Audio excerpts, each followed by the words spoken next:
Meus irmãos, boa noite, queridos irmãos e irmãs, aqui no templo da IPSL, você que nos acompanha também no nosso canal no YouTube. Eu quero convidá-los para a leitura de um texto que está em Efésios capítulo 2. Nós vamos ler do verso 11 até o verso de número 22. Efésios 2, de 11 a 22.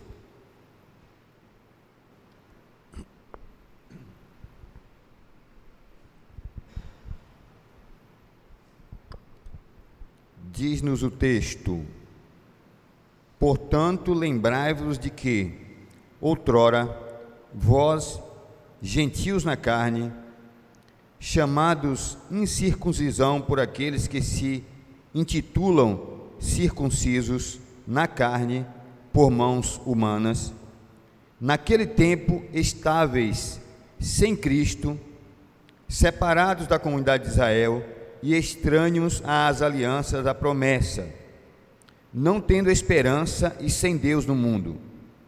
Mas agora, em Cristo Jesus, vós, que antes estáveis longe, fostes aproximados pelo sangue de Cristo, porque Ele é a nossa paz, o qual de ambos fez um, e tendo derribado a parede da separação que estava no meio, a inimizade, aboliu na sua carne a lei dos mandamentos na forma de ordenanças, para que dos dois criasse em si mesmo um novo homem, fazendo a paz, e reconciliasse ambos em um só corpo com Deus, por intermédio da cruz, destruindo por ela a inimizade.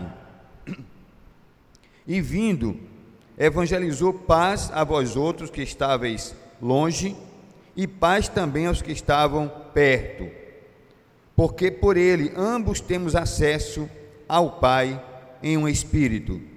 Assim já não sois estrangeiros e peregrinos, mas concidadãos dos santos, e sois da família de Deus, edificados sobre o fundamento dos apóstolos e profetas, sendo ele mesmo Cristo Jesus a pedra angular, no qual todo edifício bem ajustado cresce para santuário dedicado ao Senhor, no qual também vós juntamente estáis sendo edificados para a glória ou para a habitação de Deus no Espírito.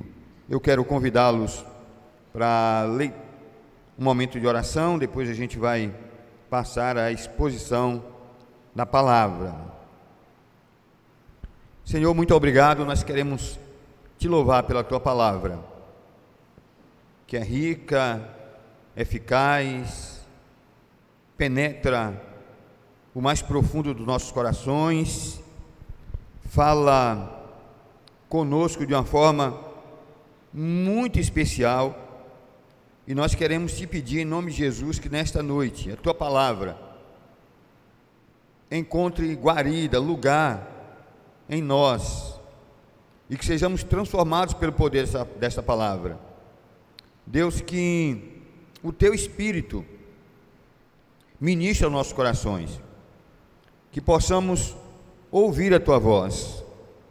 Fala, Deus, nós estamos ávidos por ouvir a tua palavra e ouvir a tua voz, em nome de Jesus.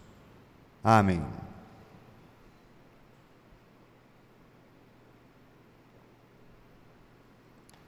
Irmãos, mais uma vez estamos no livro de Efésios, uma carta de Paulo, escrita para os irmãos em Éfeso, e que naturalmente foi lida não só por aqueles que habitavam na cidade de Éfeso, mas lida também por outras pessoas ali nas cidades ao entorno, e durante a história da igreja, lida e relida por inúmeras pessoas, inúmeras igrejas, como nós o fizemos, estamos fazendo e vamos ter a oportunidade de continuar fazendo por longos anos.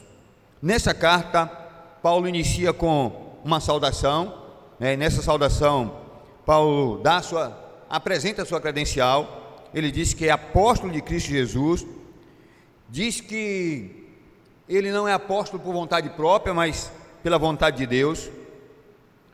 Ele também diz que o seu chamado apostolado tem um objetivo, um alvo, uma finalidade, e ele foi enviado aos santos, né, e a carta também enviada aos santos, e que tudo isso era resultado da graça de Deus para com eles e para com os irmãos em Éfeso.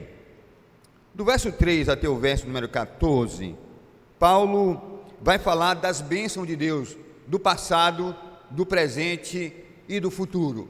Paulo fala da eleição, fala da escolha que Deus, né, fez no conselho da eternidade, quando ele, junto com o Filho e com o Espírito Santo, resolveu nos salvar e nos elegeu para a salvação. Fala da ação do Espírito agindo em nós, e fala da adoção em Cristo Jesus. Nós somos adotados em Cristo. E fala também da reconciliação com Ele, e a reconciliação entre judeus e gentios, e fala também das esperanças do futuro. Depois Paulo vai, do verso 15 até o verso 23, Paulo apresenta uma oração para aqueles irmãos. E Paulo ora para que Deus lhes abra os olhos do entendimento, para que eles compreendam as coisas que Deus estava revelando e fazendo naquele tempo, na vida deles, e através da vida de Paulo e de outros tantos servos do Senhor. Depois, nós vamos para o capítulo 2, e Paulo fala da situação daqueles homens. Ele vai falar no verso 2, verso 1, e vos deu vida, estando vós mortos nos vossos delitos e pecados. Essa expressão, e vos deu vida, domina a narrativa do texto a partir desse versículo, no capítulo 2, né? Paulo vai mostrar qual era a situação deles antes de Cristo Jesus, e Paulo pinta um quadro altamente negativo, pessimista, sobre a situação do homem sem Cristo, do homem longe de Deus, e depois ele vai mostrar que Deus entra na história deles, verso 4, mas Deus, né? Aí há uma ação extraordinária de Deus, aí Deus entra na história, muda a história deles e dá uma nova perspectiva para a vida deles. O verso 11 até o verso número 22, Paulo vai falar da reconciliação, da ação de Deus, trazendo paz e reconciliação entre judeus e gentios, entre o pecador, né, e Deus, e mostrando que Deus faz desses dois povos, um só povo em Cristo Jesus. É interessante que nós estamos vivendo, infelizmente, e a televisão, a mídia já não fala com tanta ênfase sobre isso, mas nós estamos presenciando ainda uma guerra entre dois países na Europa, né, a Ucrânia e a Rússia, e várias tentativas de promover a paz, de obrigá-los à paz, já foram feitas, e todas as tentativas que foram feitas geraram um grande insucesso. Não se conseguiu, né, com as sanções econômicas, com as críticas, com as intervenções políticas, com a tentativa, por exemplo, religiosa. O Papa, né, se pronunciou, falou muitas vezes sobre o assunto, conclamou aos envolvidos a que se sentassem a uma mesa e promovessem a paz, mas nenhuma dessas tentativas conseguiu impor a paz ou obrigá-los a sentar numa mesa e acabar com o conflito que está dizimando a vida de milhares de pessoas, acabando com a economia de um país em especial, gerando sofrimento, dor, angústia, fazendo viúvas, deixando mães e pais órfãos, deixando filhos também abandonados, sem pai, sem mãe. Então, toda a tentativa humana de promover a paz acaba sendo, na sua maioria, ou na maioria das vezes, uma tentativa frustrante. Há um ditado romano que diz que queres a paz, faça a guerra.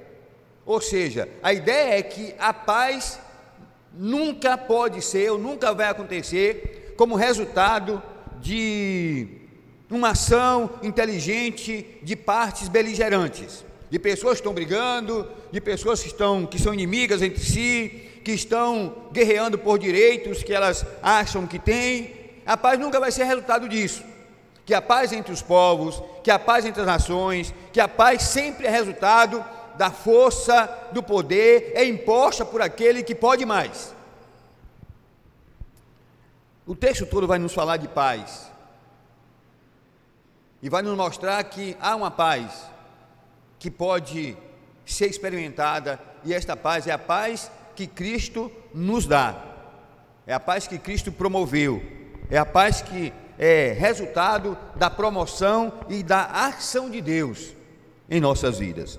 O verso 11, ele começa dizendo: portanto, lembrai-vos de que outrora vós gentios na carne, chamados incircuncisão por aqueles que se intitulam circuncisos na carne, por mãos humanas, naquele tempo estáveis sem Cristo, separados da comunidade de Israel e estranhos às alianças da promessa, não tendo esperança e sem Deus no mundo.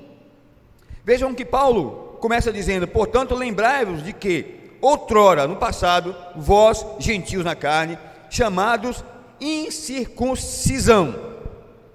Vejam bem, a circuncisão, nós vamos encontrá-la, ou vamos encontrar a sua instauração, a sua recomendação, lá no Velho Testamento. Deus determina aos filhos de Abraão, ou aos descendentes de Abraão, que circuncidasse as crianças com 8 dias de vida. Os homens todos deveriam ser circuncidados, e depois todas as crianças do sexo masculino com 8 dias de vida deveriam se circuncidar. A circuncisão era um sinal da aliança que havia entre Deus e o seu povo. É claro que a circuncisão não foi dada para gerar no coração de Israel orgulho, vaidade. Não foi dada para que Israel se tornasse ou se achasse melhor, mais importante, mais digna do que os outros povos.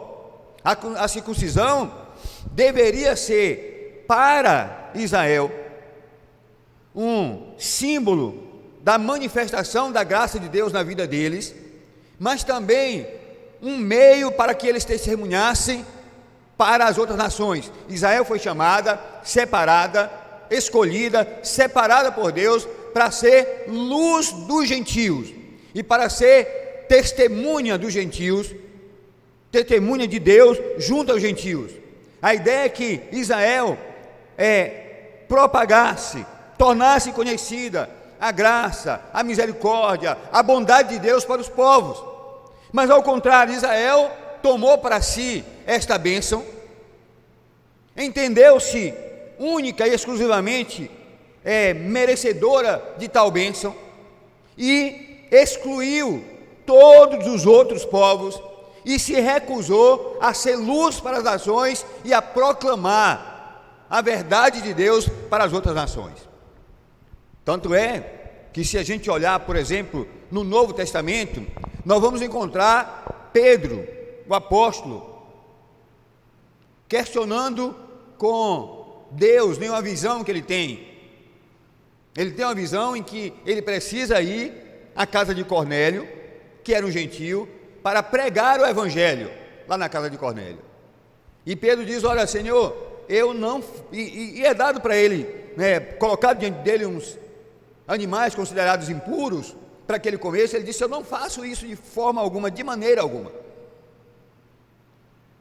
E quando Pedro vai à casa de Cornélio entra na sua casa, prega o evangelho para eles, eles se convertem, o Espírito Santo desce sobre eles, e eles são tomados pelo Espírito e batizados pelo Espírito Santo.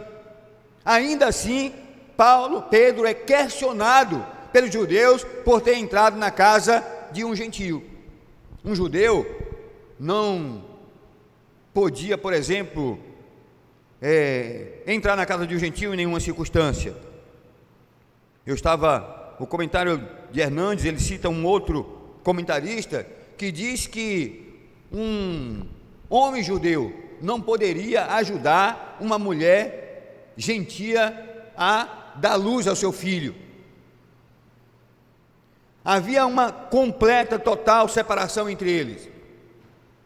Os gentios eram desprezados, eram considerados como piores do que os cães. Os judeus os tinham como combustível para o inferno. A convicção que havia no coração de um judeu é que os gentios foram criados por Deus para aquecer as chamas do inferno. Eles eram como lenha para o inferno na perspectiva deles. E Paulo então lembra a eles essa situação e diz que antes de Cristo eles eram, e Paulo vai descrever aqui, eles estavam sem Cristo primeiro, segundo, separados da comunidade de Israel, terceiro, estranhos às alianças da promessa, quarto, diz que eles não tinham esperança e eles estavam sem Deus. Esta era a situação do gentio e é a situação de todo e qualquer homem que não tenha Jesus como Senhor e Salvador da sua vida. Estavam sem Cristo e separados da comunidade de Israel, ou seja, eles não tinham comunhão com Israel. Eles, não tendo comunhão com Deus, com Israel, eles não faziam parte do povo de Deus. Eles não faziam parte do povo escolhido por Deus para a salvação, para a redenção. Eles não eram um povo especial. Eles estavam fora do número daqueles que estavam destinados à vida eterna.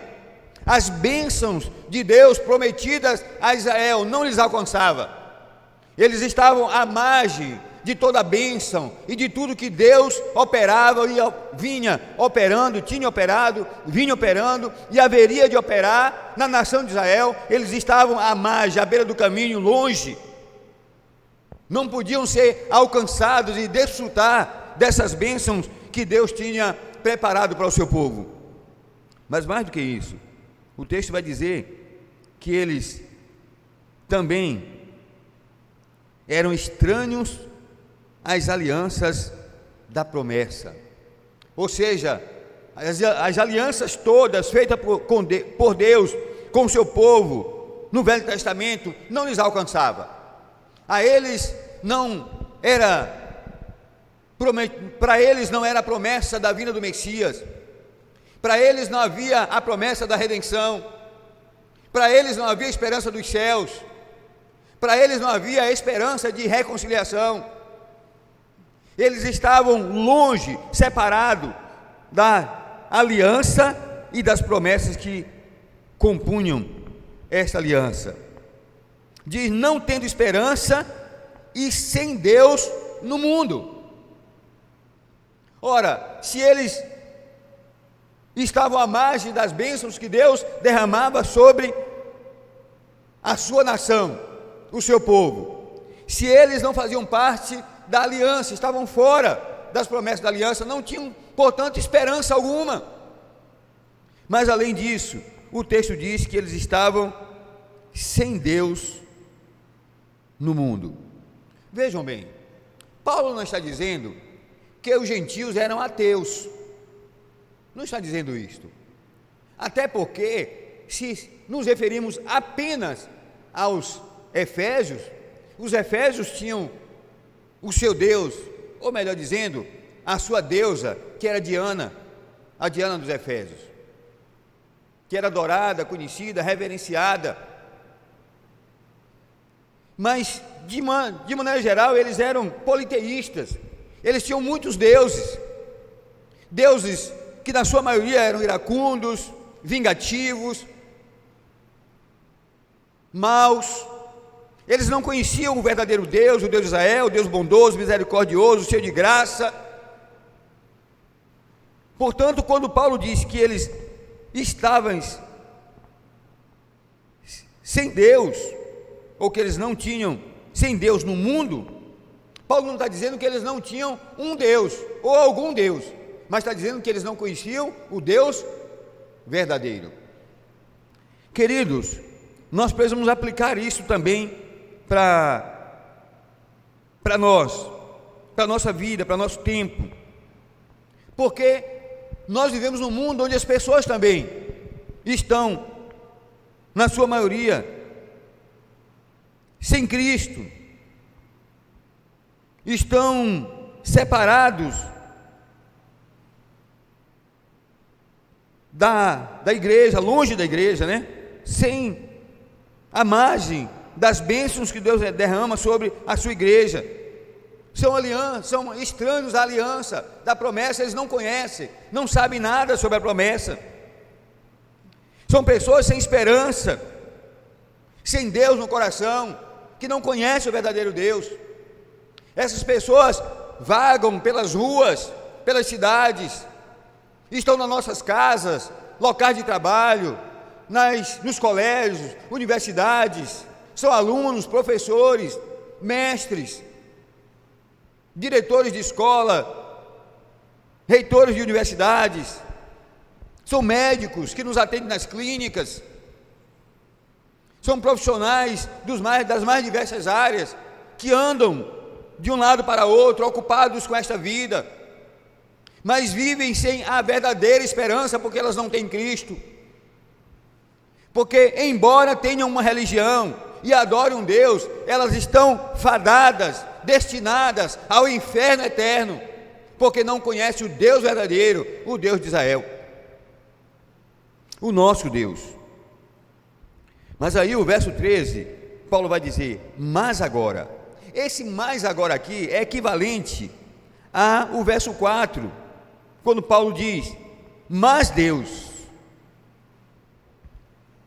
Essa conjunção traz a mesma ideia da conjunção do verso 4, ele diz, mas agora, em Cristo Jesus, vós que antes estavais longe, fostes aproximados pelo sangue de Cristo. Vejam bem que o texto diz que a aproximação, ela não se dá por nenhum outro motivo, senão pelo sangue de Jesus. Paulo não diz, por exemplo, que eles foram aproximados pelos ensinos de Jesus, ou que eles foram aproximados por conta de algum conceito religioso, ou de algum entendimento religioso, mas pelo sangue de Cristo. Só há uma possibilidade da pessoa se aproximar, ou ser aproximado de Deus, que é pelo sangue de Cristo derramado na cruz do Calvário.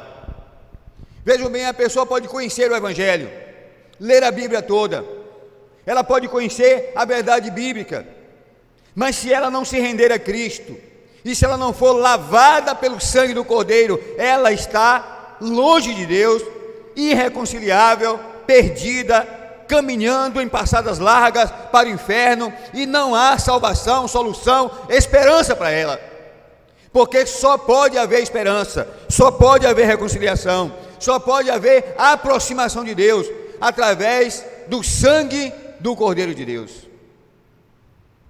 Não há outra possibilidade, não há outro caminho. A pessoa é muito boa, ela é uma pessoa de caráter, honesta, faz escolhas certas na sua vida, em várias áreas da sua vida, mas se ela não tem a Cristo, não foi lavada pelo sangue do Cordeiro, o texto diz que essa pessoa não pode ter comunhão com Deus. Mas agora em Cristo Jesus, vós que antes estavais longe, fostes aproximados pelo sangue de Cristo. Ele vai dizer, porque Ele é a nossa paz, o qual de ambos fez um, e tendo derribado a parede da separação que estava no meio, a inimizade, aboliu na sua carne a lei dos mandamentos, na forma de ordenança, para que dos dois criasse em si mesmo um novo homem, fazendo a paz, e reconciliasse ambos em um só corpo com Deus, por intermédio da cruz, destruindo por ela a inimizade. Vejam bem, a leitura do texto, com um pouquinho só de atenção, Paulo é muito didático aqui nesse texto em especial, vai nos mostrar algumas coisas. Vejam bem, verso 13: mas agora em Cristo Jesus, vós que antes estavas longe, fostes aproximados pelo sangue de Cristo, porque Cristo, Ele é a nossa paz, ou seja, Ele é aquele que promove a paz entre nós, mas Ele também é aquele que nos dá paz pessoal e nos dá paz com Deus. Ele é a nossa paz, o qual de ambos fez um. Então, ele vai dizer que Cristo promoveu paz entre judeus e gentios, mas depois ele vai dizer também que ele promoveu a paz entre pecadores e Deus, porque ele vai dizer também, e reconciliasse ambos em um só corpo com Deus, por intermédio da cruz, destruindo por ela a inimizade. Ele, Cristo, que é a nossa paz, cujo sangue foi derramado na cruz do Calvário, Ele nos reconcilia um com os outros e nos reconcilia ambos com o nosso Deus. Queridos, esse texto, só essa expressão aqui, porque ele é a nossa paz, já seria suficiente para a gente passar muito tempo conversando, e para mudar a nossa vida, e para mudar a nossa história, para mudar a nossa perspectiva de vida. Porque quando o texto diz que ele é a nossa paz, o texto nos remete para a realidade de que nós éramos inimigos de Deus, adversários de Deus.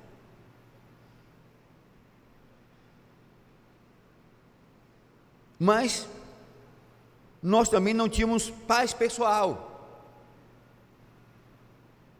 O homem sem Cristo, ele não tinha paz.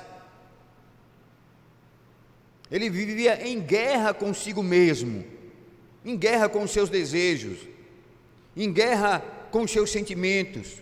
O homem sem Deus é um homem que dentro de si, na sua mente, na sua cabeça, há um turbilhão de pensamentos, de desejos, de sonhos, de emoções.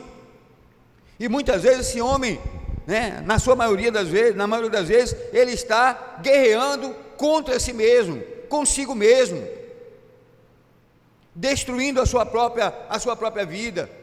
Ele não consegue ter paz, e como ele não tem paz em si mesmo, ele também não tem paz com os outros, está em guerra com os outros. E aqui ele vai dizer que Cristo é a nossa paz, e que de ambos ele fez um. Vejam bem, ele está dizendo que Deus, em Cristo Jesus, Cristo é a nossa paz, reconciliou judeus e gentios. Uma reconciliação considerada, humanamente falando, impossível. Impossível. Porque, como eu já falei anteriormente, o texto diz isso, os gentios eram considerados para os judeus muito menos do que os cães. Um cão na rua sarmento tinha mais valor para um judeu do que tinha um gentio. Eles eram desprezados, viviam à margem. Até quando eles se tornavam prosélitos e iam ao templo, eles não poderiam adorar junto com os judeus. Havia no templo um lugar, um pátio dos gentios, um lugar onde eles podiam adorar, mas eles não podiam entrar em lugares considerados especiais e adorar junto com os outros. Este povo desprezado, sem valor algum, sem dignidade alguma. Do outro lado, o judeu orgulhoso, vaidoso, que achava-se detentor e único merecedor da graça e da misericórdia de Deus, que achava que não havia salvação para ninguém mais além deles.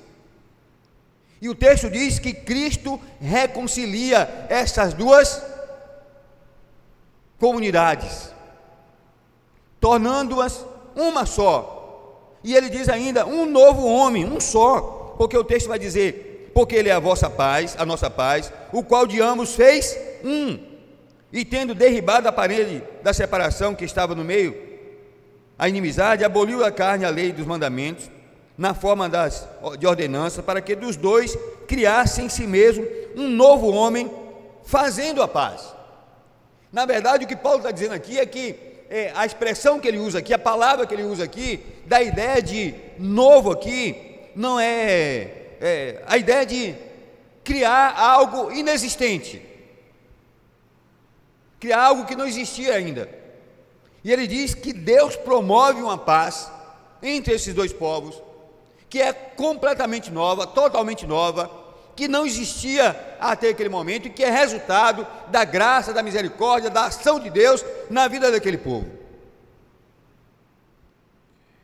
Muitas vezes nós, na própria igreja, nós, o povo de Deus, temos desavenças, desencontros, inimizades, e colocamos as nossas preferências, colocamos a nossa razão, colocamos a nossa vaidade, colocamos o nosso orgulho acima daquilo que Cristo fez, do sangue de Cristo, porque o texto diz que o sangue de Cristo reconciliou inimigos que não conseguiriam e não queriam a reconciliação em nenhuma circunstância, mas eles foram reconciliados pelo sangue de Cristo, porque Cristo é a paz. E quando nós rejeitamos esta paz, e quando nós rejeitamos viver em paz, e quando nós preferimos os conflitos, os atritos, a beligerância, e quando nós não consideramos o que Cristo fez por nós, e não considerando isto, não nos humilhamos perante Deus e perante Cristo, e não permitimos que esta paz invada o nosso coração e nos faça olhar para o outro com misericórdia, com graça, com compaixão, e não nos dirigimos ou não damos um passo em direção ao outro para reconciliar-nos, mas ao contrário, fazemos questão de manter a indiferença, a inimizade, as intrigas, as confusões. Nós estamos desprezando tudo que Cristo fez, estamos jogando fora, pisando no sangue de Cristo, desprezando o sangue valioso daquele que morreu na cruz para promover entre nós a paz. E aí ele diz que esta paz não é só, ele não só promoveu a paz entre esses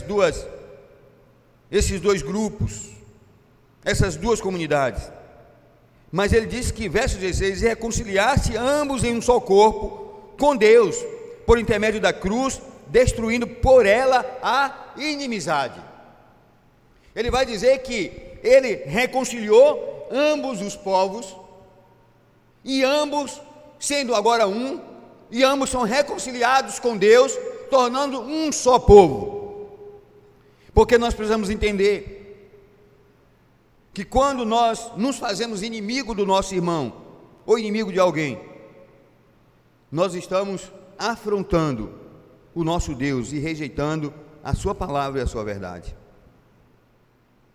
Portanto, nós precisamos nos reconciliar com Deus, porque isso é estar em guerra com Deus, com sua vontade, com o seu projeto, com a sua palavra, com o seu ensino, com a sua verdade. O verso 17 ele vai dizer, e vindo, evangelizou paz a vós outros que estavais longe, e paz também ao que estavam perto. Quem é que estava longe? Os gentios. Quais os que estavam perto? Os judeus. Ele diz, e vindo, evangelizou paz. Trouxe, o que é evangelho, gente? É a boa notícia de Deus. E vindo, trouxe a boa notícia da paz de Deus para os que estavam longe e para os que estavam perto. O verso 18 ele vai dizer, porque por ele ambos temos acesso ao Pai em um Espírito. Assim já não sois estrangeiros e peregrinos, mas concidadão dos santos e sois da família de Deus. Vejam bem, Paulo pintou o quadro do que eles eram antes, e agora Paulo vai usar 3 figuras para falar do que eles são agora. Primeiro ele diz que eles são família de Deus. Quem é a família de Deus? Os judeus apenas? Só os gentios? Ambos em Cristo Jesus. Aqueles aos quais foi evangelizada a paz e que foram reconciliados em Cristo Jesus e tornaram-se um só povo. Ele diz, vós sois a família de Deus, mas assim já não sois estrangeiros e peregrinos, mas concidadãos dos santos e sois da família de Deus. Ele usa aqui, ele fala de estrangeiros e peregrinos, 2 palavras gregas, né? Mas que a gente conhece mais ou menos. O estrangeiro é alguém que vive em outra pátria, não é isso mesmo? Vive em outro lugar, não vive na sua pátria, vive em outra pátria, em outra terra, em outra nação. O estrangeiro tem alguns direitos políticos, mas eles não têm todos os direitos políticos do cidadão da terra.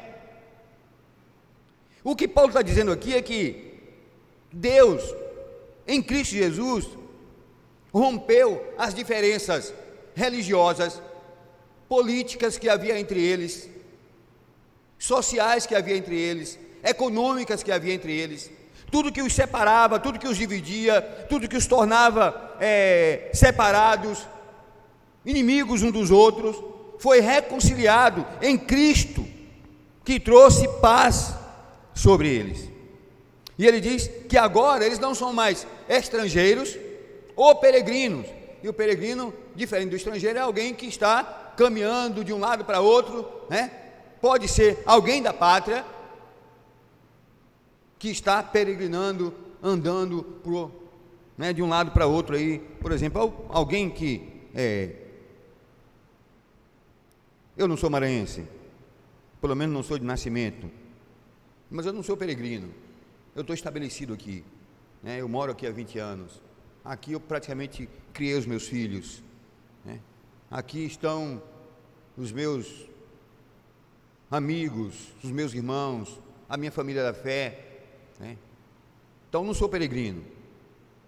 Seria se eu passasse aqui uns meses e fosse para Belém, passasse uns meses em Belém, depois fosse para Palmas, passasse um mês em Palmas, eu seria um peregrino. A ideia que ele está dizendo aqui é que nós não somos mais peregrinos nem estrangeiros.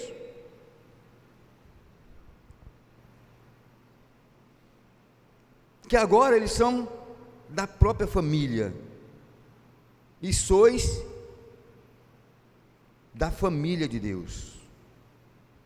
Ele está dizendo que ambos os povos se tornaram uma família. Uma família. A partir e através e por meio do sangue de Jesus que foi derramado na cruz do Calvário, do sacrifício que foi feito por Cristo, da paz que Ele promoveu, nós nos tornamos uma família. Depois, o verso 20, ele vai dizer, edificados sobre o fundamento dos apóstolos e profetas, sendo Ele mesmo, Cristo Jesus, a pedra angular, né? Paulo vai dizer que eles são, na verdade ele primeiro diz que eles são uma nação, né? O verso 19 vai dizer isso, já não sou estrangeiro e peregrino, mas concidadão dos santos, né? Uma só nação, né? Uma só cidadania, rompendo as barreiras políticas que haviam entre eles. Depois ele vai dizer uma só família, e depois, finalmente, ele vai dizer que eles são casa de Deus. Ele vai dizer, edificados sobre o fundamento dos apóstolos e profetas, sendo Ele mesmo, Cristo Jesus, a pedra angular, no qual todo edifício bem ajustado cresce para santuário, dedicado ao Senhor, no qual também vós juntamente estáis sendo edificados para a habitação de Deus no espírito. Paulo vai dizer que eles são, Paulo usa a figura do santuário, dizendo que eles são o santuário de Deus. E aqui tem toda uma carga de sentido essa informação, porque vamos pensar no Velho Testamento. Quando a gente começa a ler o livro de Gênesis, o que é que a gente vê? Deus de um lado, o seu povo de outro. Deus fala com o povo, Deus se revela, cria todas as coisas, né? Mas depois, Deus, até certo ponto, ali andando com eles, mas depois Deus resolve, né? Deus os cria, começa a andar com eles, e depois Deus resolve morar com eles. O tabernáculo é uma demonstração de Deus que quer habitar com o povo. Constrói-se os templos, e os templos são lugares de habitação de Deus, lugar que se entendia que Deus habitava. Mas o que é que nós vamos ver no Velho Testamento? É que o pecado do povo, a dureza do coração, a insensibilidade espiritual, a idolatria deles, afastava Deus daquele povo muitas vezes, e eles eram punidos por conta disto. Aqui o texto vai dizer que Deus não habita no meio do povo, mas Ele habita em nós agora, porque o texto vai dizer, no qual tendo,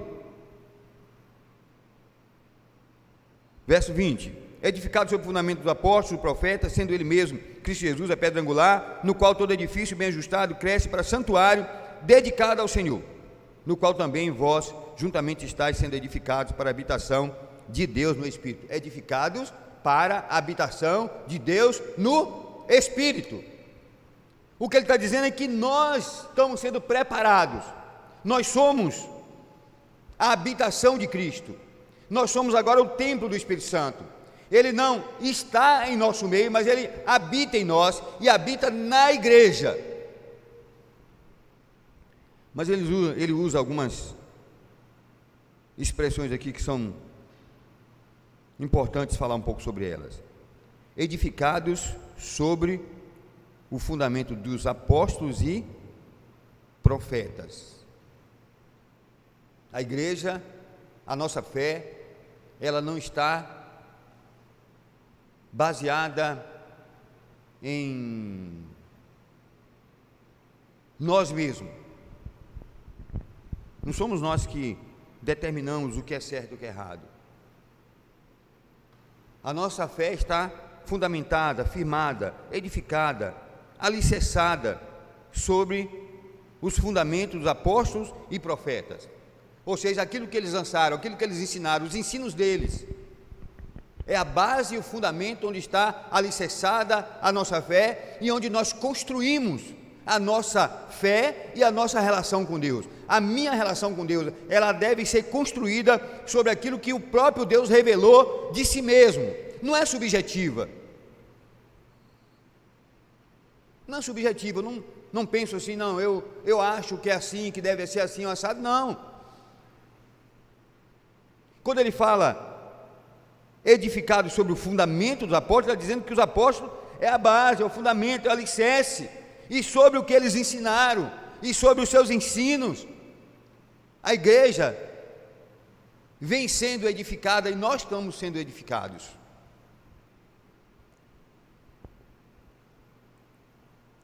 Depois ele vai falar, no qual todo edifício bem ajustado cresce para santuário, dedicado ao Senhor, né? Dando-nos a entender que, bem fundamentados, ajustados sobre as bases, os alicerces corretos, nós crescemos como santuário do Senhor e para o Senhor. Precisamos compreender isso, entender como Deus, na sua misericórdia, nos tirou da situação de alienados de Deus, separados dele, perdidos, pessoas destinadas ao inferno, desprezadas, longe das bênçãos de Deus, desconhecedores das suas promessas, pessoas que não conheciam a Cristo, sem Deus no coração, para nos tornar povo de Deus, especial de Deus. Mas isso é resultado da ação e da graça de Deus em nossas vidas, através do Espírito Santo. É preciso entendermos que Deus requer de mim e de você que andemos segundo os fundamentos dos apóstolos. Aquilo que é ensinado na Bíblia precisa ser praticado em todas as áreas da minha vida. Eu preciso praticar aquilo que a palavra diz que eu preciso praticar. E as minhas preferências pessoais, os meus desejos, a minha vaidade, o meu orgulho, não pode sobrepor-se àquilo que a palavra de Deus diz. Esse texto todo fala sobre reconciliação e sobre paz. A paz que Deus nos deu, nos reconciliando com Ele e reconciliando-nos com Ele, reconciliando-nos com nós mesmos e reconciliando-nos uns com os outros. Não podemos confrontar a Deus e a sua palavra, mantendo endurecidos os nossos corações. Eu fico impressionado, quando eu vejo pessoas que não conseguem perdoar, pessoas que vivem a vida toda com mágoa e ressentimento no coração e não conseguem perdoar o seu irmão, ou o seu pai, ou a sua mãe. Mas eu fico muito mais impressionado quando essas pessoas se dizem crentes em Cristo Jesus, porque é impossível que alguém que tenha sido alcançado pela graça de Deus e pelo perdão de Deus não consiga perdoar qualquer coisa que o outro lhe tenha feito. Há pessoas que são dadas, a um confronto, e elas conseguem sentar com aqueles que lhes magoaram e conversar, e depois da conversa elas conseguem perdoar e resolver. Mas aqueles que resolvem isso pessoalmente, silenciosamente às vezes, perdoam, relegam e tocam barco. Mas há pessoas que guardam a mágoa no coração como veneno e vai tomando doses homeopáticas desse veneno que é a falta de perdão todos os dias, adoecendo a sua alma, adoecendo o seu coração, adoecendo a sua família, adoecendo a sua vida, adoecendo a sua relação com Deus. Não pode ser assim. Ele é a nossa paz. Ele veio para promover entre nós a paz. Ele veio para promover a paz entre pessoas humanamente irreconciliáveis. De um lado, o orgulhoso judeu. De outro lado, o desprezado gentio. Ele junta os dois e faz deles um só povo e os torna a família de Deus, uma só nação, um só edifício para a honra e glória de Deus. Que a paz que só Cristo pode operar seja operada em nossas vidas, hoje e para todo sempre. Amém.